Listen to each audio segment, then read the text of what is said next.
Okay, let's get started. So today we're going to work with the full system. And since it's a full system, you can either, if you want to play along, you can either grab it from GitHub, which has everything in it, or I also made up another tarball that has the complete system if you don't have Git installed on your machine. So if you're going to play along, just grab today's code from either of those locations. Now the goal, so what is the last piece? So far we've talked about, we've made this type system, which has it's a pure type system, so types and terms have the same syntax. We define what it means to be type checking through bidirectional type checking that elaborates to a system where everything can be type checked just with type inference mode. We talked about, we added things to it like Booleans and propositional equality, and yesterday we hastily sketched what it means to add data types to this language.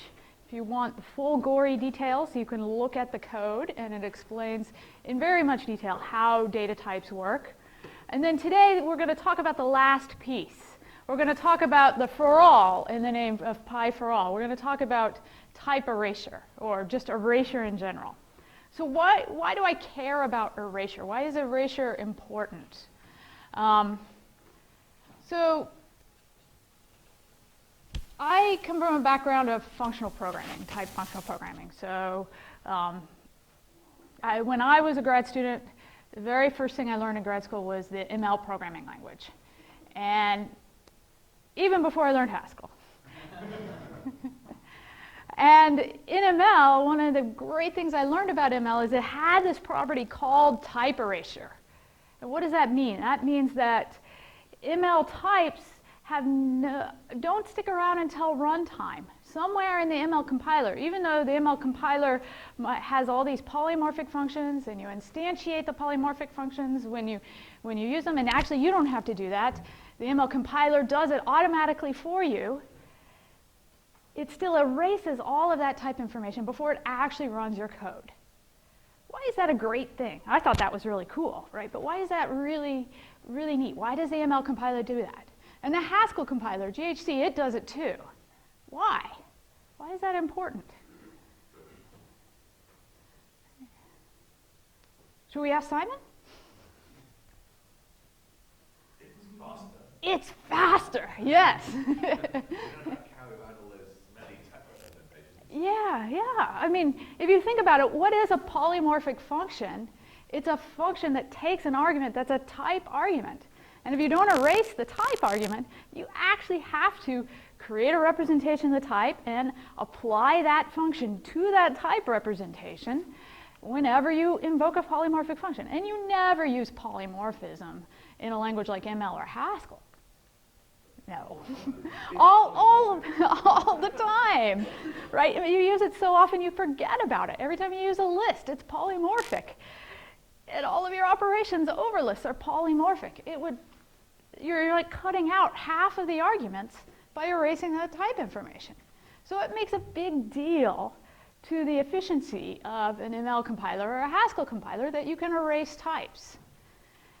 And if we go to a dependently typed language, we don't want to lose that opportunity, and in fact, it's even worse. In a dependently typed language, there are even more arguments that are just there, just for type checking, just for showing that your program is a good program. There's a lot of stuff there that you don't really need to compute the answer. It's only there as part of the proof, as part of the specification. We can call them specificational arguments. However, there's a challenge. And the challenge is that how do we know which ones are the ones to erase? How does GHC know which arguments to erase? Well, it erases all of the types. But we have a problem here. We don't really distinguish very well between types and expressions. We have this pure type systems. They're all kind of the same thing.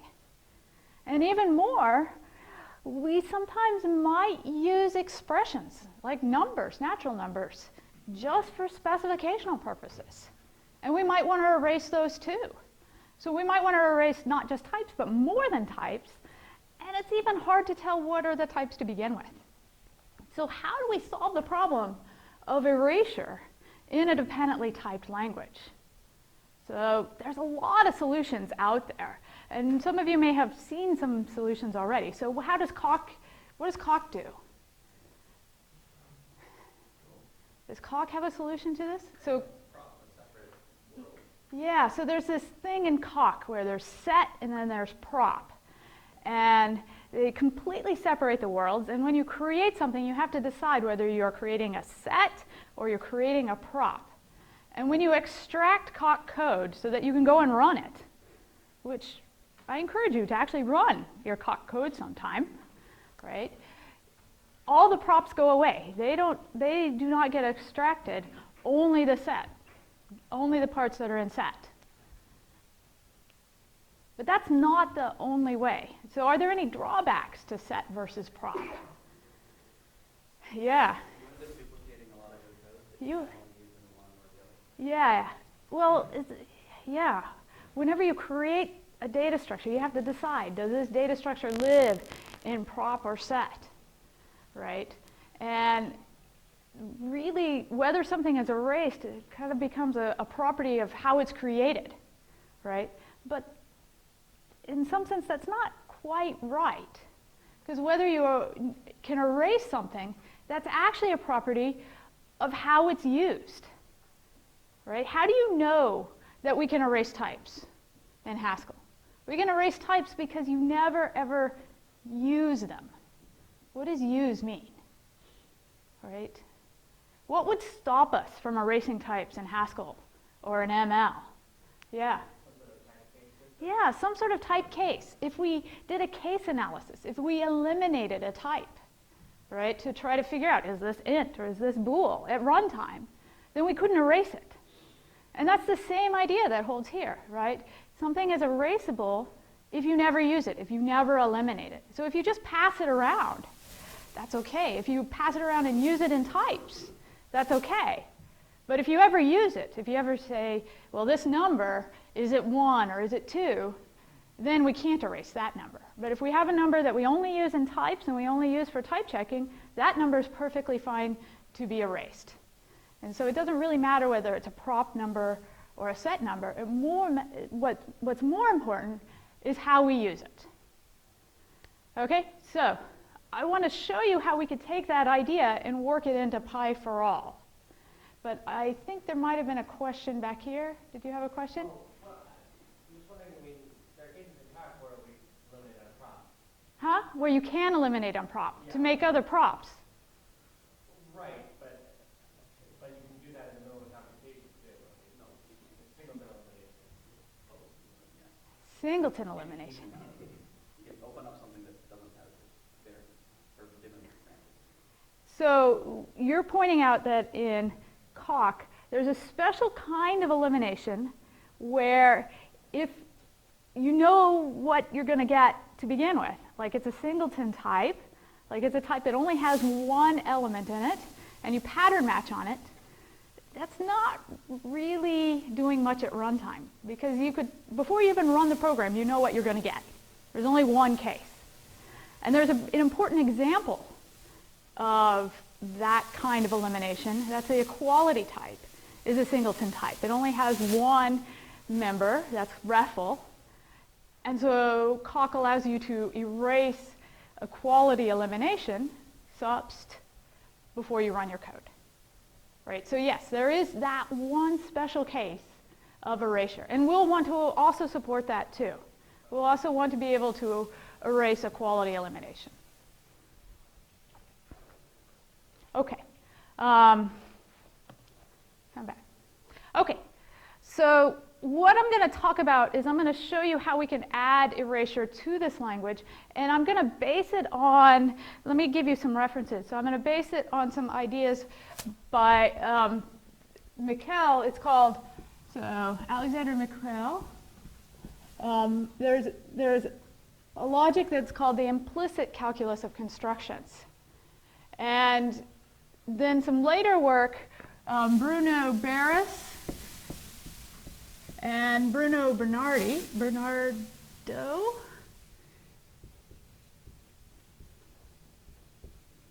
took this, so this was more from the logical point of view, and they made a version of it called ICC star, which gave it enough type annotations that you can actually type check in this language. And this is actually what we'll be starting with. This work is going to be our inspiration.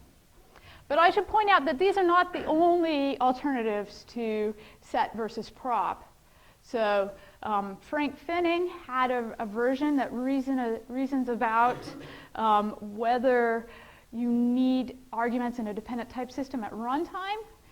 And that was the inspiration for some work that Andreas Abel did to extend that and incorporate that in Agda. So Agda has a similar notion. It's not going to be exactly the same as what we're going to be talking about today, but if you've seen some dotted arguments in Agda, they're related to what we're talking about. And then another framework, Nathan Linger and Tim Sheard have a variant of pure type systems that also support erasure. So let me also write those down. So we have Finning.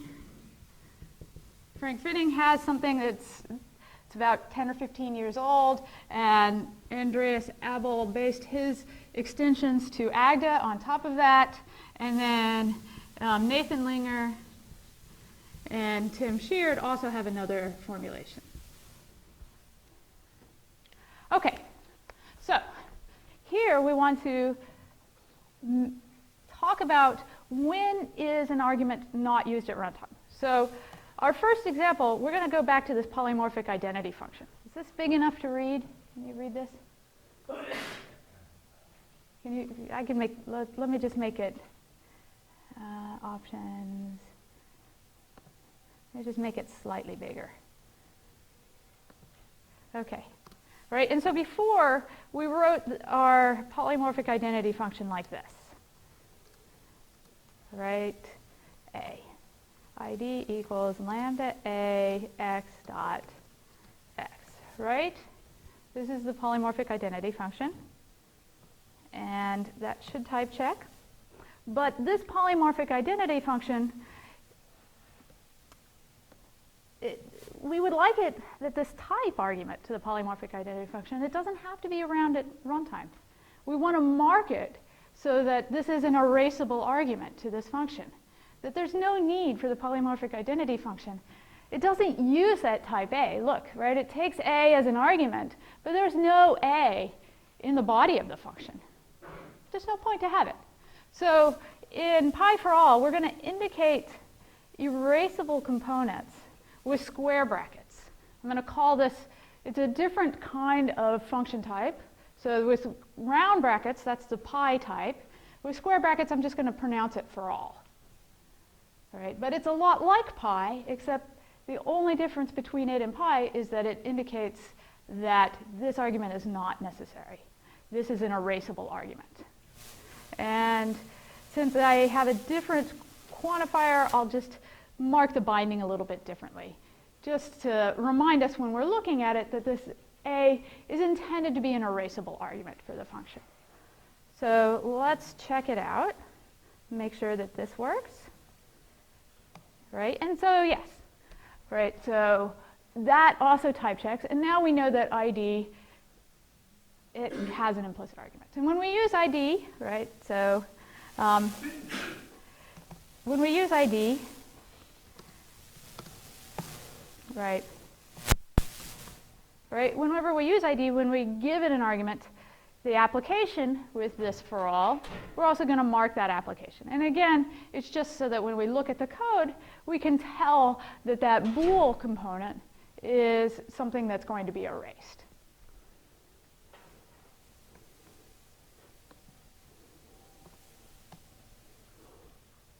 Okay, but we have to, when we're writing our type checker, we have to make sure we don't get it wrong. So what happens if I had gone up to ID, I'm going to call it, say here's a version of ID, what if I x erase?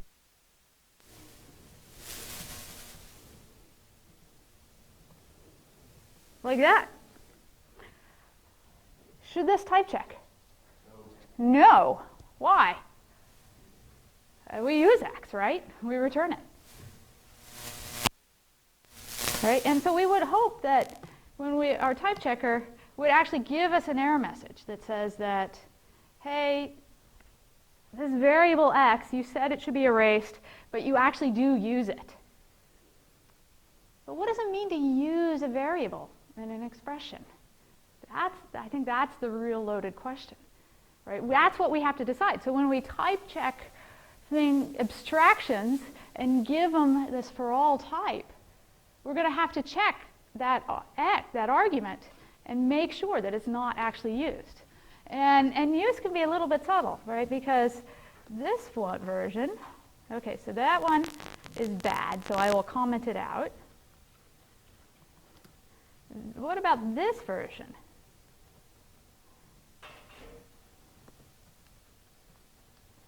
We'll just put a type annotation. And now A is showing up in there, right?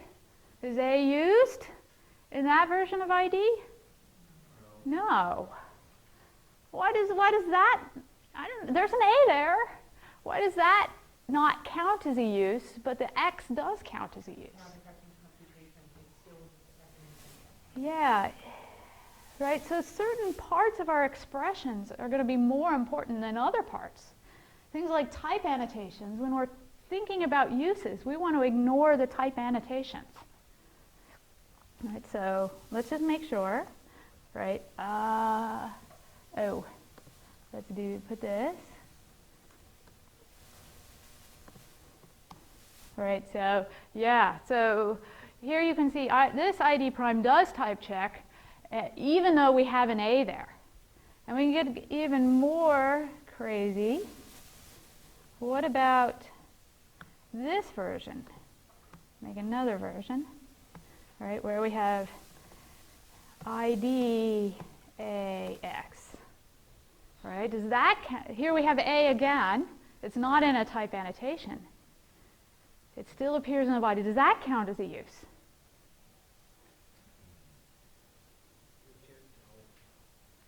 Huh? It's fine. How do we know it's fine? Yeah? It's erasable in ID, right?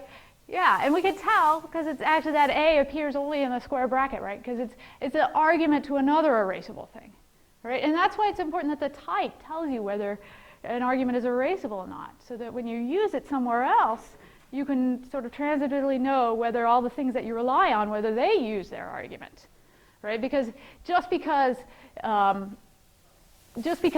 in this particular body we may not use it, but if we pass it off to a function that does use that argument, that still counts as a use. Yeah? So if we make ID double prime a regular argument. Okay. Yeah. So, yeah, does it go the other way? Yeah. You can pass regular arguments to implicit position. Yeah. Not the other way around. Yeah, that's a great idea. Let's check it out. Yeah, you can pass regular arguments to implicit. So here, this ID double prime is not going to erase that argument, but it will erase it when it passes it to ID. It won't pass it on to ID, but it could have it around for other purposes if it wished. Yeah? You're marking erasable abstractions and applications. Can you deduce which ones are going to be erasable? Can you figure that out? That's a really good question, right? Because I forgot, when I was listing all these various ways, I forgot to list Idris, which is let the compiler figure out what's erasable or not. Is that right? Is that where did David get? Yes. Just let the compiler do some analysis, and the compiler can figure it out. But that's necessarily a whole program analysis, right? Because if you have some code in another module, do you know whether all of those functions use their arguments or not? You have to somehow indicate, right? This version lets you put it in the types. If your analysis marks it somewhere in a header file, maybe that you could do it separately, right? It is something that the compiler can figure out if it sees enough of the program.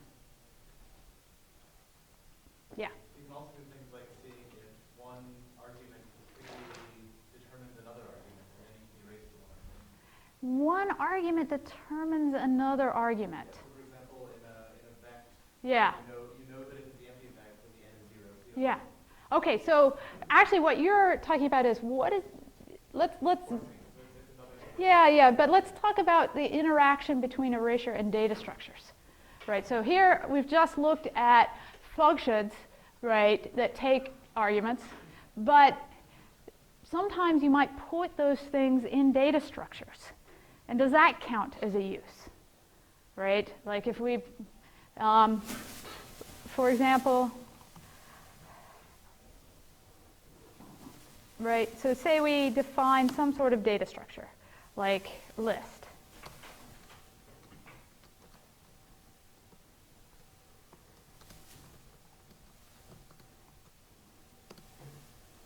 So list is either nil, let's see if I can get my syntax right, or it's cons of an A and a list of A's, right?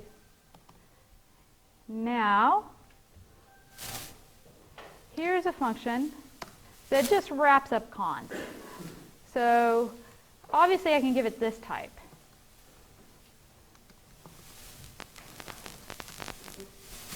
Right, cons equals lambda A x x's, capital cons x x's, right?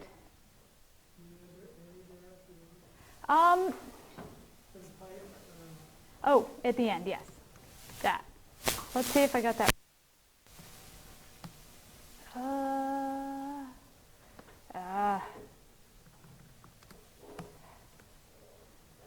Tabs.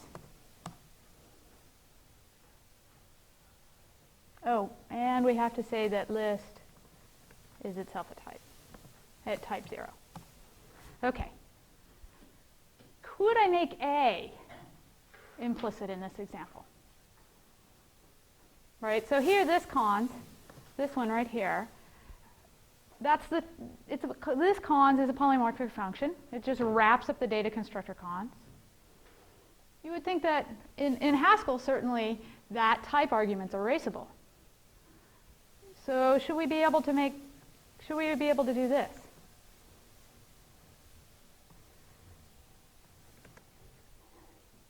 Is that A used in this function?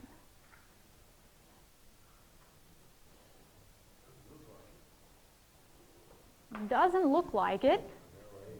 Simon says, look, there's no A's. Clearly, we can erase them, right? Well, does anybody else have any opinions? Should we erase it? Yeah? Huh? Oh, yeah, we have parentheses, right? But they're for x and x's right here. They're for these arguments, right? And if you remember yesterday, we talked at the end about whether you actually, when you did cons, you had to give it the parameters for list, right? And I argued that it makes sense that you don't actually give it to them. And here's another reason why you don't want to make cons carry around those parameters, because they're never really using them, right? Because we would like that, we would like this to be perfectly fine too, right? And it is. What? We could have had cons with a square brackety argument and erasable. Oh, yeah. Okay, what if we had a square brackety argument here? No, there. Yeah? Oh, you're saying that. Yeah. Like that. Yeah. I mean, morally, it kind of is like that, right? But you have to be careful, right? Because that parameter to list, say we have list, which has type A colon type arrow type, list equals list lambda. Now, is this going to work? No. What you'll have to hope is that lists will be used at erasable positions. Yeah, but right now, is this an erasable position here? Right. So this one should not work. right? Because it's used, right? So, and we definitely, we definitely want to view that as an actual use of list. Maybe someday we'll put in some type case. We don't have type case now, but maybe we could put in some type case, in which case we would need to have that argument around. All right, so this version. Okay, so the parameters to polymorphic data structures, those we can consider erased when we use the data constructors. What about other components of data structures?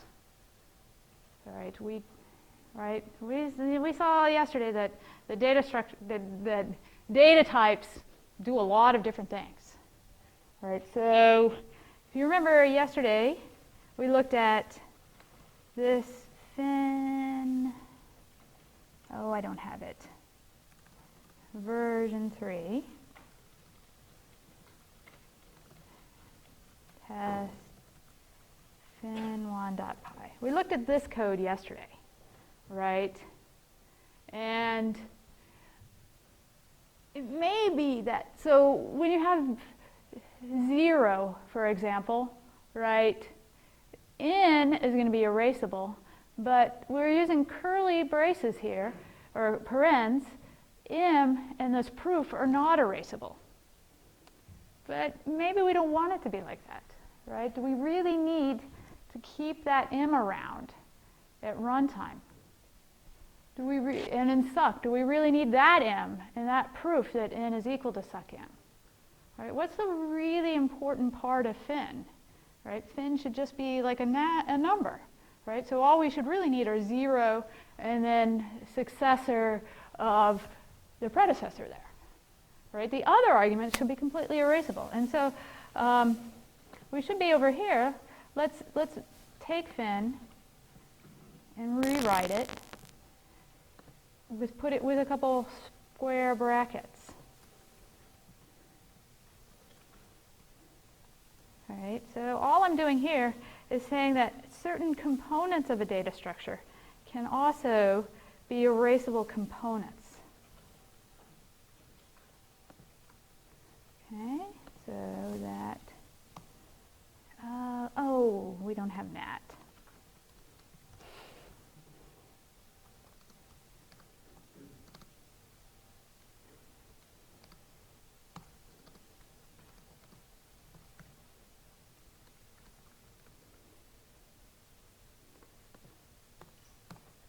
There we go. Like AGDA, we can overload the data constructors. Yeah. In the list example, Yeah. why is it Right up here, right here. yeah, in the data dump section, Yeah. why can't you put the itself in square brackets? Why can't you mean here? Yeah. What would that mean to have that A in square brackets? It's not really using it in the body. You're not really using it in the body, but in the definition of the type itself, right? List int is a different type than list bool, right? And so I would consider that a use. So when you're forming the type, you use it. But when you're using it at that type, you're not using it. That doesn't make sense. When you're creating an element of that type, that's not a use. Yeah. It is useful. I mean, the whole point of this is to erase stuff, Yes. and anything passed to a type as a constructor is going to get erased. We hope so. Right? So all types. So not constructor, sorry, the type. Yeah, yeah. So So it seems like all arguments in type formers could be erased totally.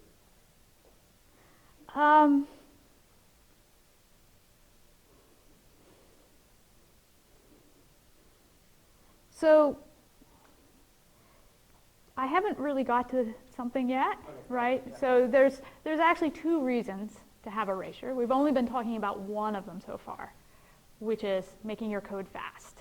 And that's a really good reason. But there's another really important reason. And if we were to erase list here, it wouldn't work. So kind of hold that question. But even then, even without that, whether we can erase this things that are typed really depends on whether we have some sort of type case in our language, right? And so right now, if we want to make our language extensible to type case, right, we don't want to arbitrarily erase it, right? And it's actually, this is kind of nice, because even if we had type case, we can still erase a lot of things, right? We can erase every type that doesn't get analyzed by type case. And that's actually pretty nifty, right? If we had type case, would the problem be analyzing the type A or analyzing list A? Yeah, so as a function from types to types, we don't know where that's going to get used, right? We don't know where the A is going to get used, or Where this function itself, this list, right? This function here, it takes a type and gives you a new type, right? And we can't say that this function doesn't use its argument, right? We know this function uses its argument. It takes a type and makes a new type out of it. but like if the list type former have A in square brackets, then there you can override the A in square brackets. And, Yeah, but like it seems like Yeah. it would still be erasable if the A was of type not, for example. But